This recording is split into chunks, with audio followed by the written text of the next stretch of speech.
بسم اللہ الرحمن الرحیم۔ السلام علیکم۔ سیاست ٹونائٹ کے آج کے پروگرام کے ساتھ میں ہوں شمائلہ چودھری۔ یہ دین فقط لفظوں کا سفر نہیں، یہ خون حسین کی لکھی ہوئی ایک کہانی ہے جو مقدس ہے، جاودانی ہے۔ انسانی تاریخ ایسے واقعات سے بھری پڑی ہے جن کو پڑھ کر دل خون کے آنسو روتا ہے، مگر ان سب میں کربلا میں امام حسین کی ساتھیوں سمیت شہادت یہ ایسا واقعہ ہے جس کے مظالم دیکھ کر انسانی تاریخ بھی ہچکیاں لے کر رو پڑتی ہے، نوکے قلم کانپنے لگتی ہے، خیال سے ہی دل ڈوبنے لگتا ہے، اور وہیں پر وفا اور قربانی کی ایسی زندہ حقیقت بھی کہ جس کی نظیر رہتی دنیا تک کبھی نہ ملے گی۔ حیا کا یہ عالم کہ حسین چراغ گل کر دیں کہ جس نے جانا ہو چلا جائے اور ایسے ہمارے سامنے شرمندہ نہ ہونا پڑے، اور وفا کا یہ عالم کہ حسین واپس چراغ جلائیں تو سامنے انسان تنکا بھی نہ ہلا ہو، سب اپنی جگہ موجود ہیں۔ یہ حسین کے ہاتھ پر ان کی بیعت تھی جن کے دل میں نہ دنیا کا لالچ تھا نہ کسی لشکر کا خوف۔ وہ جان چکے تھے کہ سامنے کھڑے لشکر کے اصل ارادے کیا ہیں، اور وہ یہ بھی جان چکے تھے کہ نانا نے جس دین کو دھڑکنیں عطا کی، آج اسی دین کو ان کے دل کی دھڑکنوں کی ضرورت پڑ گئی ہے۔ موت کے قدموں کی چاپ نہیں بلکہ دھمک سنائی دے رہی تھی۔ پانی بند، سامنے ننھے بچے بلک رہے، ساتھ میں خانوادہ رسول کی وہ بیٹیاں جن کے چہرے تو دور کی بات، سر کے بال بھی کبھی سورج کو دیکھنا نصیب نہ ہوئے۔ شدید گرمی کا عالم، تپتا ہوا صحرا، 72 کے سامنے ہزاروں کا لشکر، تاریخ حیرت زدہ۔ انسانی تاریخ تا قیامت 2 حصوں میں تقسیم ہونے جا رہی تھی، ایک ظالم دوسرا مظلوم، ایک حق پرست دوسرا غاصب، ایک وفاشار دوسرا جفا کا پیکر۔ وقت وہیں تھم گیا، لمحے وہیں رک گئے، اور انسانی تاریخ خود چیخ چیخ کر آج تک گواہی دیتی آ رہی ہے۔ اور جب لڑی ہے جنگ بھی حسین نے یزید سے، ہو اس سے بڑھ کے جیت کیا، یزید تھا حسین ہے۔ اب آتے ہیں اپنے پروگرام کی طرف اور اپنے آج کے ایجنڈا کی طرف۔ محرم میں امن قائم رکھنے کے لیے وفاقی اور صوبائی حکومتوں کے بہترین سیکیورٹی انتظامات، وزیر اعظم کا دورہ آذر بھائی جان مکمل، وطن واپس، کیپٹن کرنل شہید خان بہادری کی عظیم داستان، اس پر ماہرانہ رائے دیں گے ہمارے سینئر تجزیہ کار رضوان رضی، امین حفیظ اور جواد فیضی صاحب۔ السلام علیکم آپ تینوں کو۔ جی وعلیکم السلام۔ فیضی صاحب، آج آپ سے کوئی سوال نہیں میرا، صرف مجھے واقعہ کربلا جو ہے اس کا پیغام بتا دیں، مجھے بھی اور ہمارے ناظرین اور سامعین کو بھی۔ بسم اللہ الرحمن الرحیم، اللہم صلی علی محمد وعلی آلہ وصحبہ وسلم۔ آپ نے میرا خیال ہے بند کر دیا تھا ایک کوزے میں پورے سمندر کو اپنے ابتدائیہ میں، جی، لیکن مجھے چند چیزیں جو آپ نے ابھی اپنے انٹرو کے اندر کہی ہیں اس پہ ایک دو چیزیں میں ضرور کہنا چاہوں گا تاکہ ہم بھی اپنا نام لکھوا سکیں نواسہ رسول اور جگر گوشہ بطول، اس کی مدح سرائی میں، اس کے حق کے لیے ڈٹ جانے میں۔ اور دیکھیے، میں اگر ابھی چشمے، میرا دل کر رہا تھا کہ میں لائٹس آف کروں کیونکہ آج 10 محرم شروع ہو چکا، اور مغرب کے بعد چونکہ اسلامی تاریخ بدل جاتی ہے تو یہ رات کتنے کرب کی ہوگی، یہ رات کتنے ظلم کی ہوگی، یہ رات کتنی ڈٹ جانے کی ہوگی، یہ رات کتنے عزم نو کرنے کی ہوگی، یہ رات کہیں کہیں کہیں لکھی گئی تھی کہ تا قیامت اس کا ذکر ہوگا۔ اور یقیناً جو بھی اس میں ملوث ہیں اس کو جہنم کا ایندھن بھی بننا ہوگا، اور جس نے اس شخصیت، ابھی آپ بات کر رہے تھے کہ جن کے بالوں کو یا جن کے چہرے کو تو شاید سورج آسمان نے بھی نہیں دیکھا تھا، وہ بھی حیا کرتا تھا، اور وہ نبی علیہ السلام کی بیٹی اور حضرت فاطمہ الزہرا سیدۃ النساء فی اہل الجنہ، جو جنت کی خواتین کی سردار ہیں انشاءاللہ، وہ جب یہ وصیت کرے، آپ نے بالوں کی بات کی، اور روایات یہ ملتی ہیں کہ انہوں نے کہا کہ میرا جنازہ رات کی تاریکی میں اٹھانا کہ کوئی نبی کی بیٹی کا قد بھی نہ دیکھ سکے، لہذا ایسی خواتین اس خانوادے کی، وہ بچے، ان کو جس طریقے سے ظلم کا شکار کیا گیا، یقیناً جو قاتلین حسین ہیں یا اس کے ذمہ داران ہیں، ان پر قیامت تک عذاب نازل ہوتے رہیں گے انشاءاللہ، اور اگلے جہان میں بھی ہوں گے۔ اب اس فلسفے کی بھی بات کر لیتے ہیں، وہ یہ ہے کہ اللہ وحدہ لا شریک کا جو دین حقیقی ہے، اور آیا بھی اس شخص پہ اترا ہو جو نانا ہو، اور کل بھی میں نے کہا تھا کہ وہ کالی کملی بھی ہو اور کاندھے پہ، اور اس پہ حسن و حسین بھی چڑھ جائیں سجدے کی حالت میں، اس سے خوبصورت کیا واقعات ہوں گے، وہ کیا نظیر ہوگی کہ کس قدر محبوب تھے، اور تمام تر جو نبی کریم صلی اللہ علیہ وسلم کے ساتھی تھے، تمام تر کو وہ عزیز تھے۔ لہذا اس ساری صورتحال میں اس شخصیت کا حق کے لیے کسی کی بلیک میلنگ میں نہ آئے بغیر، کسی کے جھکانے کے لیے زور لگانے کے باوجود اور اس کے باوصف اگر وہ کھڑا ہو جائے کہ اللہ کے دین کے لیے اور حق اور انسانیت، کیونکہ کوئی مذہب تب تک نہیں ہو سکتا جب تک اس میں انسانیت نہ ہو، انسانوں سے سلوک کا معاملہ نہ ہو اور ایک دوسرے کو برداشت کرنے کا معاملہ نہ ہو۔ لہذا ایک طرف ہم نے برداشت بھی دیکھ لی، صبر بھی دیکھ لیا، اور ایک طرف ڈٹ جانا بھی دیکھ لیا۔ لہذا میں سمجھتا ہوں کہ آج کے وہ ممبر و محراب کے وارث ہوں یا وہ جس بھی شعبہ زندگی سے تعلق ہے، اور میں تو یہ سمجھتا ہوں کہ صحافیوں کو اس میں زیادہ اس چیز کو سمجھنا چاہیے، کیونکہ وہ صحیفہ آسمانی سے صحافت نکلی تھی، صحف سے، لہذا اگر اس پہ آ جائے تو سارے مسائل حل ہو جائیں گے، اور فکر حسین بھی اور فلسفہ حسین بھی وہ لوگوں تک سمجھانے میں آسانی ہوگی۔ بے شک بہت اچھی بات آپ نے ہمیں بتائی، میسج بھی آپ نے بتا دیا۔ امین صاحب، سیکیورٹی کی بات کریں تو آپ نے لاہور میں آج کیا دیکھا؟ بسم اللہ الرحمن الرحیم۔ قتل حسین اصل میں مرگ یزید ہے۔ اسلام زندہ ہوتا ہے ہر کربلا کے بعد۔ آج لاہور سمیت پورے پنجاب اور پاکستان میں 9 محرم الحرام کے مرکزی جلوس اپنے مقررہ مقام سے شروع ہو کر روایتی راستوں سے ہوتے ہوئے بہت زیادہ جو مرکزی جلوس ہیں وہ اختتام پذیر ہو گئے ہیں۔ پرامن طریقے سے سی ٹی وی کیمروں کی مدد سے تمام مرکزی جلوسوں کی روٹ کی نگرانی کی جاتی رہی۔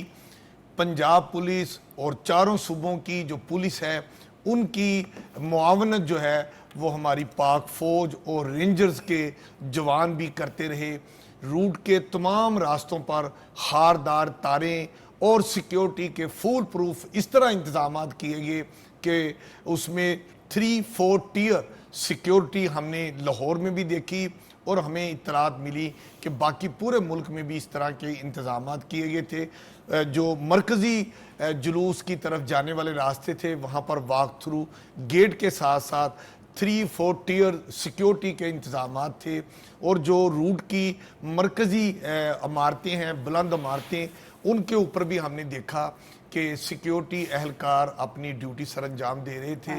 گرمی کا موسم تھا، جگہ جگہ ہم نے دیکھا ٹھنڈے پانی کی، مشروبات کی سبیلیں تھیں، کھانے پینے کے تمام جو لنگر ہیں وہ وہاں پر تقسیم کیے جا رہے تھے۔ اتنی بھائی چارے، پیار، محبت، مذہبی ہم آہنگی کا اتنا زبردست آج اظہار ہوا تمام ملک میں، اور کہیں سے بھی کوئی اللہ تعالیٰ کے فضل و کرم سے کوئی ناخوشگوار واقعے کی اطلاع نہیں ملی ہے۔ اور آج ابھی چونکہ ہم جس وقت یہ پروگرام کر رہے ہیں 10ویں محرم الحرام کے بھی جو مرکزی جلوس ہیں اپنے مقررہ مقامات سے بھی برآمد ہونا شروع ہو گئے ہیں۔ لاہور میں موچی دروازے میں جو نثار حویلی ہے وہاں سے یہ مرکزی جلوس جو ہے یہ شروع ہو کر یہ پورے اپنے مقررہ راستوں سے ہوتا ہوا کربلا گامشہ پہنچ کے اختتام پذیر ہوگا. اور یہ مطلب آج اگر آپ سارا دن باہر نکلے ہوں تو آپ نے سیٹسفائیڈ تھے کہ سیکیورٹی اس بار جو ہے وہ پہلے سے بہتر ہے؟ بہت زیادہ. اس دفعہ میں سمجھتا ہوں کہ ہم تو ایک عرصے سے یہ 9ویں محرم الحرام 10ویں محرم الحرام کے مرکزی جلوسوں کے ساتھ ساتھ جو مجالس ہوتی ہیں ہم اس کو بھی دیکھتے رہے ہیں, لیکن اس دفعہ کچھ زیادہ پہلے سے انتظامات کیے گئے تھے, اور میں سمجھتا ہوں اس کی ضرورت بھی تھی, چونکہ ہمارا جو بارڈر کے اس پار ہمارا دشمن ہے یہ بہت زیادہ بزدل بھی ہے اور منافق بھی ہے, اور اس کی جو حرکتیں ہیں اس کے لیے ہمیں سازشی ہے, ہمیں اپنی ہائی الرٹ رہنا تھا. تو اللہ تعالیٰ کا فضل و کرم ہوا ہے, مجموعی طور پہ تمام مکاتب فکر نے اپنے اہل تشیع بھائیوں کے ساتھ جس طرح پیار محبت کا اظہار کیا, اور میں سمجھتا ہوں کہ جگہ جگہ پر ہمیں جو سبیلیں دکھائی دی ہیں سیکیورٹی اہلکاروں کی طرف سے, گورنمنٹ کی طرف سے دفعہ 144 نافذ رہی ہے اور اس وقت تک بھی ہے, اور یہ اسلحے کی نمائش پر بھی مکمل پابندی ہے, ڈبل سواری پر بھی مکمل پابندی اس وقت عائد کی گئی ہے. اور میں سمجھتا ہوں کہ یہ ضرورت ہے کہ جب اتنی بڑے مرکزی جلوس مختلف مقامات سے نکل کر اپنے روایتی راستوں سے رضی صاحب یہ جا رہے ہیں تو سیکیورٹی کے انتظامات بہت بہتر ہونے چاہیے تھے, بہت بہتر ہوئے ہیں. اور میں سمجھتا ہوں کہ تمام صوبائی حکومتیں اور مرکزی حکومت, ہماری پولیس ایجنسیاں, ادارے, پاک فوج اور رینجرز مبارکباد کی مستحق ہے. ہماری دعا ہے کہ 10ویں محرم الحرام کے بھی مرکزی جلوس اسی طرح خیر و عافیت سے اپنی منزل مقصود تک پہنچے. جیسے امین صاحب نے بتایا کہ اس بار تمام مسالک جو ہیں وہ ان میں ہمیں مذہبی ہم آہنگی نظر آئی. بات انہوں نے پوری کر دی کہ ہمیں ایک امت اور ایک قوم نظر آ رہے ہیں. اس کا کریڈٹ جو ہے وہ آپ حکومت کو اور عسکری قیادت کو دیں گے؟ دیکھیے, حکومت نے اس موقع کے اوپر, میں کل گزرا ہوں تو رینجر کا جو فلیگ پاسٹ ہوتا ہے, فلیگ مارچ ہوتا ہے, وہ بھی ہو رہا تھا.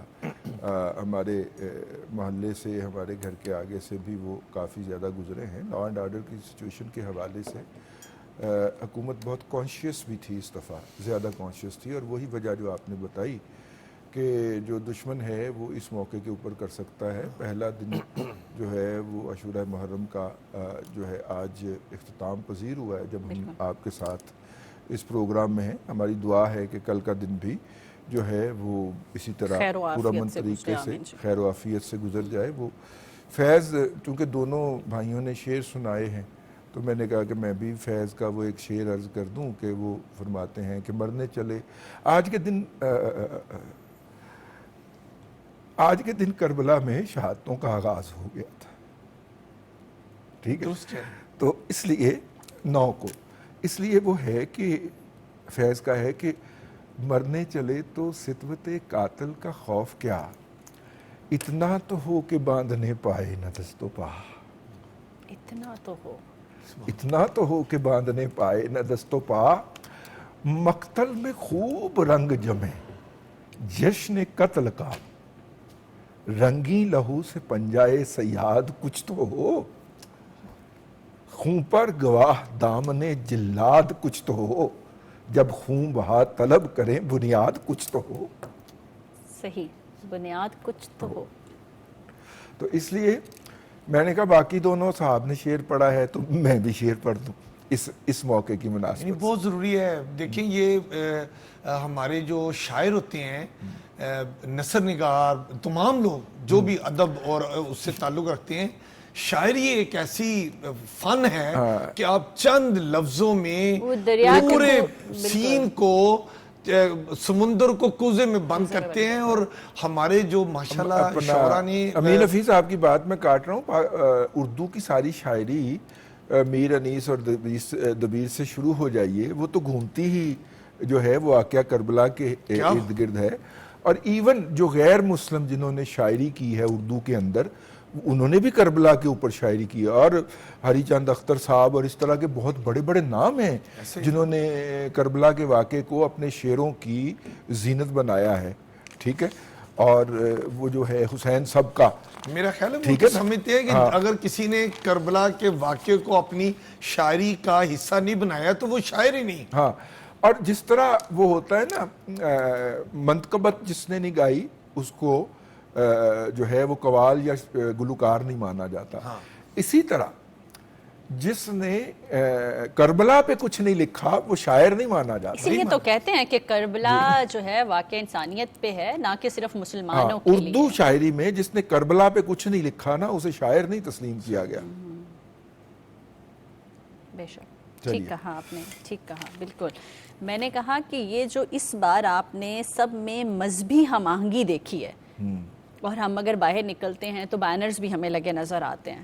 یہ پہلے کبھی ہم نے ایسے نہیں دیکھا، میں نے تو نہیں دیکھا ایٹ لیسٹ، اور امین صاحب کور کرتے رہے ہیں، اس طرح نہیں دیکھا. یہ اس دفعہ بڑے قد آور سائن بورڈز پراپر جو مینج کیا گیا، ان کی میٹنگز کروائی گئیں، ان کو بلایا گیا، بریفنگز ہوئی. ہم نے دیکھا کہ ہماری قیادت نے کافی بریفنگز دی.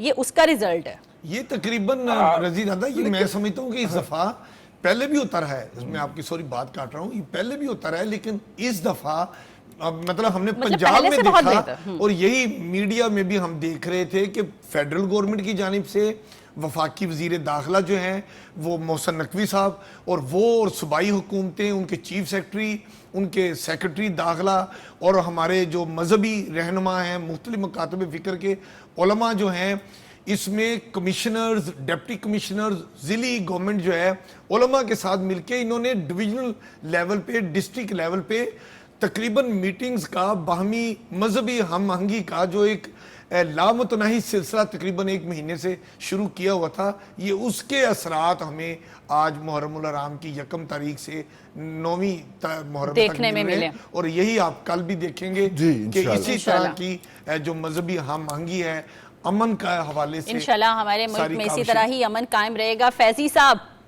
ہمارے پرائم منسٹر صاحب واپس آ چکے ہیں پاکستان. ان کی ایک ویڈیو بڑی وائرل چل رہی ہے ترکیہ اور آذر بھائی جان کی قیادت کے ساتھ.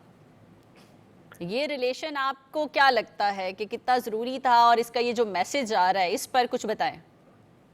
دیکھیں، اس پہ پوری دنیا کا میڈیا، پوری دنیا کے جتنے سفارتکار ہیں، پوری دنیا کے جتنے ان کی لابنگ فرمز کو چلا رہے ہیں، وہ سب یہ دیکھ رہے ہیں. اور ایک تصویر، میں ابھی چند دوستوں کے درمیان بیٹھا ہوں، فوٹو جرنلسٹ ہیں بڑے مایا ناز یہاں پہ، تو وہ میں ہمیشہ ان کو دیکھتا ہوں جب انٹرنیشنل ایجنسیز سے لے کے پاکستانی اخبارات کے لیے یا ویب سائٹس کے لیے یہ تصویریں بناتے ہیں، تو کیپشن وغیرہ کے چکروں میں ہم بھی جملے کہہ دیتے ہیں ان کو کچھ بعض دفعہ، لہٰذا وہ مل کے کام ہو رہا ہوتا ہے. تو میں یہ دیکھتا ہوں کہ ایک تصویر یا آج کے دور کی ایک ویڈیو جس کے اندر باڈی لینگویج آپ کی نظر آ رہی ہو، اور وہ ممالک ہوں جنہوں نے پوری دنیا میں اپنا لوہا منوایا ہو، وہ اپنی معاشی کارکردگیاں ان کی جس طرح سے چل رہی ہوں، وہ پھر تکنیکی اعتبار سے جس طرح سے دنیا میں وہ حالیہ بات ہوئی ہے دشمن کی، تو ایک جملہ میں یہ بھی کہنا چاہوں گا کہ ہمیشہ پاکستان کے اندر فرقہ واریت یا مذہبی لڑائی کروانے میں وہ اسرائیل کا باقاعدہ ہاتھ رہا ہے، ہندوستان کا باقاعدہ ہاتھ رہا ہے. ہم ایسے لوگ نہیں ہیں، لہٰذا پھر سے ہمارا وہ چہرہ، اور خاص طور پہ ان دنوں ایسی ویڈیوز کا، تصاویر کا وائرل ہونا پرائم منسٹر کا اور بین الاقوامی پلیٹ فارم پہ عالمی رہنماؤں کے ساتھ، اور اس میں جس قسم کی خوش گپیاں بھی نظر آ رہی ہیں، اب ہر بندہ سمجھ رہا ہوگا پتہ نہیں ساڑھے بارہ طنز کر رہے سن، لہٰذا وہ کیا بات کر رہے تھے. یقیناً بڑے اچھے موڈ میں ہو رہی تھی، اور مستقبل کی وہ نوید بھی تھی، اور مستقبل کے حوالے سے ایک پیغام بھی تھا کہ ہم ایک دوسرے کے ساتھ سرمایہ کاریاں کر کے، اور باقی دنیا کے لیے بھی یہ بھی میسج چلا گیا کہ پوری دنیا کے لیے دروازے ہمارے کھلے ہیں، وہ بلوچستان ہو، ریکوڈک ہو، سیاحت کا معاملہ ہو، وہ آئی ٹی کا شعبہ ہو، وہ دیگر شعبے ہوں. لہٰذا یہ تصویر جس کا خاص طور پہ آپ نے ذکر کیا ہے یا ویڈیو کا، اس کو تو یہ دیکھ کے لگ رہا ہے کہ سب کے دروازے بھی کھلے ہیں. آئیے ہم آگے بڑھ رہے ہیں، جو اس میں دلچسپی رکھتا ہے وہ آئے، یہ بھی واضح نظر آ رہا ہے. کیونکہ پرائم منسٹر جہاں پہ بھی جائے، شہباز شریف صاحب، آپ نے دیکھا ہے کہ وہ انہی کی زبان میں بھی بات کر رہے ہوتے ہیں، چند جملے ہی کہہ رہے ہوتے ہیں. کل امین حفیظ صاحب نے اس کی مثال بھی دے دی تھی. لہٰذا مسئلہ یہ ہے کہ اس وقت، اور میں اس کو یوں جوڑوں گا، ایک طرف وائرل یہ ویڈیوز ہو رہی ہوں دنیا میں، اس پہ خبریں چل رہی ہوں، تبصرے چل رہے ہوں، اور ہندوستان میں صف ماتم ہو، اور اسرائیل کے در و دیوار ایران کے حملے کے بعد تو دوبارہ سے ہل رہے ہوں. لہٰذا اس ساری چیزیں دیکھ کے میں یہ سمجھتا ہوں کہ ادھر محرم الحرام ہو, ابھی ذکر کر دیا گیا امن و امان کے حوالے سے, وفاقی وزیر داخلہ جناب محسن نقوی وہ ہمیشہ ہی ہر سال ہی عقیدت سے یہ دن مناتے ہیں, لیکن اب ان کی خاص طور پہ میں جو دیکھ رہا ہوں کہ وہ سکھر میں موجود تھے 9 محرم کو, اور وہاں پہ چونکہ پاکستان کا سب سے بڑا تعزیتی جو جلوس تھا اور اس میں جو 10 لاکھ کے قریب لوگ جو ہے اس میں شریک تھے, لہٰذا اس ساری صورتحال میں ان کا خود چلے جانا ہر جگہ. اب دیکھیے نا کہ کبھی وہ امریکہ ہوتے ہیں, کبھی بین الاقوامی دوروں پہ ہوتے ہیں, اور کبھی وہ داخلی امور پہ بھی دیکھ رہے ہوتے ہیں اور اس پہ بھی توجہ دے رہے ہوتے ہیں. طلال چوہدری صاحب بھی اس پہ بڑا کام کر رہے ہیں. لہٰذا یہ وہ مربوط چیزیں ہیں جو ہونی چاہیے کہ ہمیں بین الاقوامی سازشوں کا, پلاننگز کا بھی پتہ ہو, اور ملک کے اندر داخلی صورتحال کو کنٹرول کرنے کا. لاہور کی ڈیٹیل تو ہمیں امین صاحب نے بتائی سیکیورٹی کی, آپ اسلام آباد میں ہیں تو اس کا بھی تھوڑا ٹچ دے دیں.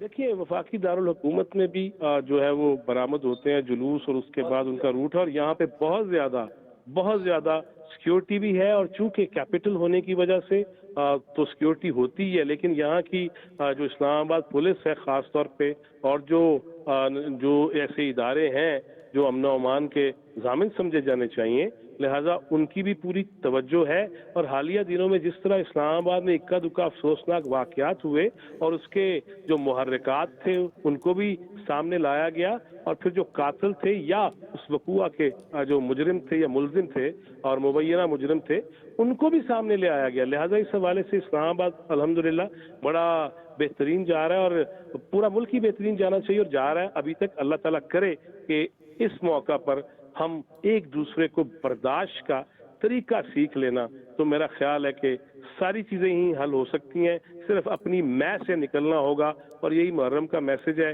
ایک طرف بین الاقوامی صورتحال ہو, ایک طرف ملک کے داخلی معاملات ہوں, اس میں ہم اگر آگے بڑھ رہے ہیں تو یقیناً اس سے میں سمجھتا ہوں کہ ہمیں اس کا تسلسل بھی رکھنا چاہیے اور ہمارے اندر نا برداشت ختم ہو چکا ہے. ہم بات کر رہے تھے وزیر اعظم کی, اور ان کی جو ویڈیو بڑی وائرل ہو رہی ہے. وزیر اعظم کے دورہ آذربائیجان کو انٹرنیشنل میڈیا نے بڑی کوریج دی ہے. میں کہتا ہوں جی وزیر اعظم شہباز شریف صاحب جہاں جاتے ہیں اپنی جس کو کہتے ہیں نا کہ قابلیت, اپنی باڈی لینگویج, پہلے اپنی سپیڈ سے مشہور تھے, ہاں اب وہ اپنی گفتگو اور سمائل سے بھی زیادہ پاپولر ہو رہے ہیں. اور یہ دیکھیں آپ جو 2 روزہ دورہ تھا آذربائیجان کا, اس میں جو اقتصادی تعاون تنظیم کا جو اجلاس ہوا ہے, اور اس میں آپ یہ دیکھیں ایران کے صدر کے ساتھ, ترکیہ کے صدر کے ساتھ, آذربائیجان, ازبکستان کے صدر کے ساتھ, جس طرح prime minister of Pakistan Shehbaz Sharif صاحب نے ان کے ساتھ جو علاقائی تعاون, امن کی صورتحال, باہمی تجارت, سرمایہ کاری, ان سارے معاملات اور یہ جو یہ ساری چیزیں تھیں, ان کے ساتھ ساتھ وہ جس طرح خوش گپیوں میں, جس طرح نارمل باڈی لینگویج, ایک کامیاب انسان جیسے جس کو کہتے ہیں نا کہ بچے سارے امتحان دیتے ہیں, لاکھوں بچے امتحان دیتے ہیں, لیکن جو ٹاپ کرتا ہے, جب وہ ٹاپر بچے کو سٹیج پر بلایا جاتا ہے, اور جیسے وہ اپنی سرٹیفکیٹ اور گولڈ میڈل لیتا ہے, جو اس کے چہرے پہ خوشی اور اس کی باڈی لینگویج اس طرح کا آپ یہ دیکھیں کہ جیسے میدان نہیں بندہ مار لیتا, ایک حکمران اپنے ملک سے باہر جاتے ہیں تو وہ جو کامیابی جس طرح وہ حاصل کرتے ہیں. تو اور دیکھیں پاکستان اور ازبکستان کے ساتھ جو باہمی تجارت کے حوالے سے, اور آذربائیجان نے جو پاکستان کے ساتھ, کل رضی دادا نے بھی بتایا کہ $2 ارب کے ایگریمنٹ جو ہے نا وہ بھی ہوئے ہیں. مطلب یہ چھوٹی باتیں نہیں ہیں. یہ آپ یہ سمجھیں کہ پاکستان ایک ایسا پرامن ملک ہے جس کو پوری دنیا مان چکی ہے کہ یہ سرمایہ داروں کے لیے محفوظ ملک ہے امن و امان کے حوالے سے.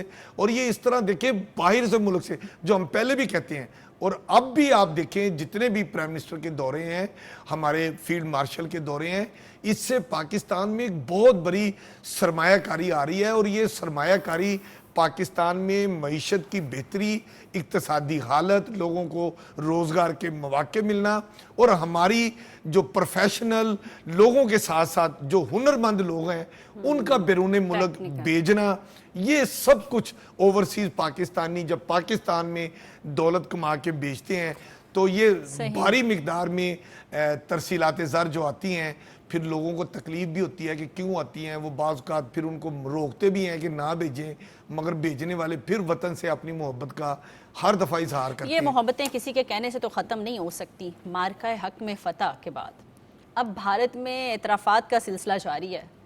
مودی نے میں نہ مانوں کی رٹ لگائی ہوئی ہے، میں نہیں مننا بس۔ اچھا دیکھیے، میں تھوڑا سا ایک فکرہ ادھر کر کے پھر مودی صاحب کی طبیعت صاف کرتے ہیں۔ یہ جو اس وقت اس دورے کا جو سب سے بڑا حاصل وصول ہے وہ یہ ہے کہ پاکستان کی کوششوں سے آذربائیجان اور ایران کے تعلقات جو ہیں وہ بحال ہوئے، اور باقاعدہ ہمارے وزیر اعظم نے ان کی قیادت کی جپھی پڑوائی آپس میں، ٹھیک ہے۔ اور آذربائیجان جو ہے، اگرچہ آذربائیجان کے نام سے ایک صوبہ بلکہ 2 صوبے ایران کے اندر بھی موجود ہیں، لیکن آذربائیجان ایک الگ ملک بھی ہے۔ آذربائیجان کا جو قضیہ تھا آرمینیا کے ساتھ، اور ہم آذربائیجان کے ایز اے ریاست ساتھ کھڑے ہوئے تھے اس قضیے کے اندر، اور روس جو تھا وہ آرمینیا کے ساتھ کھڑا تھا۔ ایران نے بھی اس معاملے کے اندر آرمینیا کا ساتھ دیا، تو اس کا ظاہر ہے کہ دکھ تھا آذربائیجان کو، تو پاکستان نے، اور پھر آذربائیجان اور ایران کے آپس میں سرحدی کچھ معاملات بھی خراب ہیں، اور وہ مطلب کہ سرحد کی ڈیفینیشن دونوں کی الگ الگ ہے، وہ کہتا ہے یہاں پہ ہوگی، وہ کہتا ہے یہاں پہ ہوگی، لیکن اس کے باوجود پاکستان کا ان دونوں ملکوں کو براہ راست گفتگو کرنے پہ قائل کرنا، میں کہوں گی مودی پہ آ جائیں، قائل کرنا، یہ ایک بہت بڑی اچیومنٹ ہے اس کی۔ اب آ جائیے مودی صاحب کے اوپر۔ ایسے نہیں مان رہا وہ۔ کل 2 مسلسل جو ہے ان کی فوج نے، مجھے لگتا ہے کہ ان کے خلاف بغاوت کر دی۔ اچھا، ہاں، اگر آپ کو میں یاد دلاؤں تو جب 22 اپریل ہو گیا تھا پہلگام کا جو واقعہ تھا، اس کے بعد مودی صاحب روزانہ اپنے کسی نہ کسی فورس کے چیف کو بلاتے تھے اور اس کے ساتھ بیٹھ کے گفتگو کرتے تھے روزانہ۔ کبھی نیوی کا چیف آ رہا ہے، کبھی ایئر فورس کا چیف آ رہا ہے، کبھی آرمی کا چیف آ رہا ہے۔ کیا کہتے تھے؟ مکر جاؤ۔ اس وقت بہت ساری اطلاعات یہ تھیں کہ وہ کہہ رہی ہیں، ان کی فورسز کے لوگ کہہ رہے ہیں کہ یہ ہم جنگ نہیں کر سکتے، نہ کیجئے۔ خیر مودی صاحب نے کر دی۔ اب وہ فورسز کے چیف لگتا ہے جیسے مودی صاحب سے بدلہ لے رہے ہیں، ہیوملیٹ کر رہے ہیں ان کو، ٹھیک ہے۔ جیسے ان کے ڈپٹی آرمی چیف نے کل فکی کے اندر خطاب کیا، اور فیڈریشن آف انڈین 3 رافیل مان لیے، ہاں، Indian chamber of commerce and industry FICCI جو ہے اس کے اندر انہوں نے خطاب کیا، اور انہوں نے کہا کہ 5 محاذوں کے اوپر ہمیں شکست ہوئی ہے۔ اس کے اندر جو تھا ایک فوجیوں کی مہارت، ایک جو تھا وہ سپلائی چین ہماری نہ ہونا، ہمارے لوگوں کا پراپرلی ٹرینڈ نہ ہونا، ہمارے پاس موقع کی مناسبت سے ہتھیار نہ ہونا، یعنی کہ انہوں نے تقریباً اپنی ایک جامع اور کمپریہنسو قسم کی شکست کا اعتراف کیا۔ اور یہ سرونگ ڈپٹی چیف جو ہیں وہ یہ بتا رہے ہیں کہ ہم ان محاذ کے اوپر فالٹ کر رہے تھے، اس لیے ہمارا ہارنا تو آٹومیٹیکل تھا۔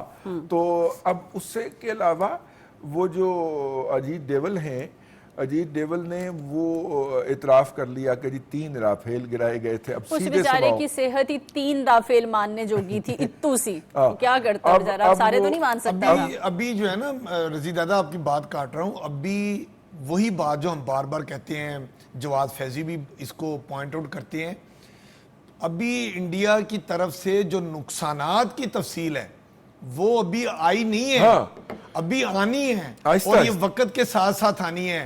اور یہ جو ابھی آپ بتا رہے تھے، یہ انڈین افواج کی جو تیاری نہیں تھی، وہ پریپیئر نہیں تھے، ان کی جو کمیونیکیشن سپلائی لائن نہیں تھی، لگتا یہ ہے کہ وہ اسلحے کے انبار تو لگا رہے تھے، لیکن ان کے اندر ان کی افواج اور ان کے جوانوں کی جو ٹریننگ ہونی چاہیے تھی وہ میرا خیال ہے۔ اس کے علاوہ انہوں نے ان کو ٹیوشن پر نہیں چاہیے پاکستان یہی تو رونا رو رہے ہیں، وہ یہی تو بتا رہے ہیں۔ ساتھ میں یہ بھی کہہ رہے تھے کہ جناب پاکستان کو چین جو تھا وہ چاقو پکڑا رہا تھا، ٹھیک ہے، اور ہمیں جو ہے وہ چین چے پکڑانے چاقو؟ کے لیے کچھ بھی نہیں تھا. اب چلیے چین پاکستان کے ساتھ کھڑا تھا, ترکی پاکستان کے ساتھ کھڑا تھا, ارے بھائی آپ کے ساتھ بھی تو اسرائیل اتنی کھڑا بڑی تھا, قوتیں کھڑی تھیں, ٹھیک ہے نا, بقول آپ کے آپ ساتھ کے. بھی تو امریکہ بہادر کھڑے تھے. ہماری ایک ایک منٹ کی جو موومنٹ تھی وہ آپ کو. اچھا یہ جو ڈپٹی آرمی چیف ہیں انہوں نے اس بات کا بھی اعتراف کیا کہ جب D G military level D G M Os کے لیول کے اوپر میٹنگ ہوئی تو ہمارے ڈی جی ایم او نے کہا کہ ہم آپ کو لائیو دیکھ رہے ہیں, ٹھیک ہے, آپ کی تمام پوزیشن ہمارے پاس لائیو ہیں. اور انہوں نے بتانا شروع کر دی, 8-9 پوزیشنیں گنوائیں اور یہ بھی بتایا کہ آپ میزائل کی بیٹریز عام حالات میں بھی پاکستان کے بارڈر کے 15 کلومیٹر دور تک سے رکھ سکتے ہیں, اتنا اور جنگ میں بھی. فاصلے پہ رکھیں, یعنی بارڈر سے 15 کلومیٹر آپ نے پرے رکھنی ہے اور آپ اسے ڈریگ کر کے 3 کلومیٹر پہ لے آئے ہیں. ہم یہ ساری صورتحال دیکھ رہے ہیں کہ آپ وائلیشن کر رہے ہیں, آپ اگریشن کے موڈ میں ہیں. تو انہوں نے کہا کہ جب ہمیں یہ پتا چلا کہ وہ ہماری لائیو لوکیشن تک بتا رہے ہیں تو ہمارے تو رونگٹے کھڑے ہو گئے نا کہ یہ پاکستان جو ہے یہ بھارت کے کس لیول پہ بیٹھا ہوا ہے کہ ان کا ڈی جی ایم او ہم سے بات کر رہا ہے. اور اس وقت کی جو ہماری پوزیشن ہے, اور یہ دیکھیے یہ پرماننٹ پوزیشن نہیں تھی, یہ موو ہوتے تھے کہ میزائل کی بیٹری کبھی ادھر ہے کبھی ادھر ہے, آپ کا جو ریڈار ہے وہ کبھی وہاں پہ ہے کبھی وہاں پہ ہے, تو وہ اس کو موو کر رہے تھے. تو وہ اس وقت انہوں نے کہا یہ پوزیشن ہے اور ہم ان کو ہٹ نہیں کر رہے کیونکہ ہم آپ سے جنگ نہیں چاہتے. لیکن بندے کے ہم پتر جنگ بنے نہیں واپس لے چاہتے, گئے. ہم پرامن ہیں, لیکن ہم آپ کے اوپر کڑی نگاہ رکھے ہوئے کڑی نگاہ رکھے ہوئے, آپ اس کو واپس لے کے جائیں. تو میرا مطلب ہے کہ یہ والا اعتراف جو ہے, اور فقی کی بڑی اہمیت بنتی ہے اس حوالے سے کہ فقی تقریباً را کا نا ایک کسی کہنا چاہیے کہ ایک ایکسٹینڈڈ پلیس ہے. 2005 میں بھی فقی نے ایک رپورٹ تیار کی تھی کہ پاکستان کو آئسولیٹ کیا جائے, ہمسایوں کے ساتھ اس کے تعلقات ختم کیے جائیں, پاکستان کے ہمسایوں میں سرمایہ کاری کی جائے, اور پاکستان کی جہاں پہ بھی ایکسپورٹس ہیں ان ایکسپورٹس کو بھارتی حکومت سبسڈائز کرے تاکہ پاکستان اس ایکسپورٹ مارکیٹ سے محروم ہو اور وہاں پہ بھارت کا قبضہ ہو. اور اس وقت ہیویلی سبسڈائزڈ ہوتی ہیں وہ اشیاء جو افغانستان جاتی ہیں, ہوا کے رستے ہوائی جہاز کے کرائے کے اندر انہیں ہیوی قسم کی رعایت دی جاتی ہے. یہ ساری فقی کی رپورٹ کے نتیجے میں ہوا, اور آج فقی کے اندر ہی کھڑا ہو کے فقی نمبر لے گیا رضی دادا. ڈپٹی آرمی چیف جو ہے وہ شکست کا اعتراف کر رہا ہے, تو یہ تو میرے رب کا بڑا ہی کرم ہے. رضی دادا فقی نمبر لے گیا آپ کی باتوں سے. اچھا, آپ نے کریڈٹ دے دیا ہے فقی کو, نہیں, ہمارے ہاں فقہ ہوتا ہے وہاں فقی ہے. فقی ہے. جی چلیے, آج کیپٹن کرنل شیر خان کا یوم شہادت, 26واں یوم شہادت, جی جہاں آپ نے اتنی کویسچن تو میں نے ادھر لانا تھا لیکن مجھے لگا کہ دادا ہیں آپ, تو مجھے ایکچوئل جو دادا پوتا کی کہانی تھی نا کہ وہ کتنے بریو تھے, کہاں سے یہ سلسلہ شروع ہوا, کیپٹن کرنل, یہ سنائے. یہ جو بہادریاں ہوتی ہیں نا یہ خون میں چلتی ہیں. خون میں, یہی بات ہم کرتے ہوتے ہیں. یہ خون میں چلتی ہیں. بالکل دیکھیے جب بھارت نے 1947 میں مقبوضہ کشمیر میں اپنی افواج داخل کی اور پاکستان کی ظاہر ہے اس وقت فوج تو کوئی نہیں تھی, کوئی ریگولر آرمی, ابھی تو ہم اکٹھے ہی ہو رہے تھے, تو اس وقت اس علاقے سے جہاں پہ یہ مقیم تھے, جہاں کے یہ ہیں, اس علاقے سے مجاہدین گئے کشمیر کے محاذ پہ لڑنے کے لیے, اور ان کا بڑا تذکرہ ملتا ہے ہمیں تاریخ کے اندر. وہ مجاہدین وہاں پہ گئے اور انہوں نے جا کر جو ہے وہ بھارتی فوج کو روکا, اور سری نگر تک یہ مجاہد پہنچ گئے تھے. اگر غداری نہ ہوتی تو سری نگر ہمارا ہوتا. تو بھارت کی ریگولر آرمی تھی, یہ بیچارے جسے کہنا چاہیے توڑے دار بندوقوں کے ساتھ وہاں پہ گئے تھے, ان کے پاس 303 تھے, ٹھیک ہے. تو یہ وہاں پہ پہنچے اور وہ اس جہاد میں شریک ہوئے. ان کے جو کمانڈنگ افسر تھے وہ کرنل شیر خان تھے. اچھا, کرنل شیر خان جو تھے وہ رائل برٹش آرمی کے تھے, تو وہ پھر پاکستان میں آئے, اور چونکہ کشمیر کے تھے تو انہیں اس خاصا مطلب کہ مجاہدین کی فورس کا سربراہ بنایا گیا. تو کیپٹن شیر خان جو تھے ان کے دادا کی اتنی انسپائریشن تھی اپنے کمانڈنگ افسر کے کمانڈنگ آفیسر سے کہ اللہ تبارک و تعالیٰ نے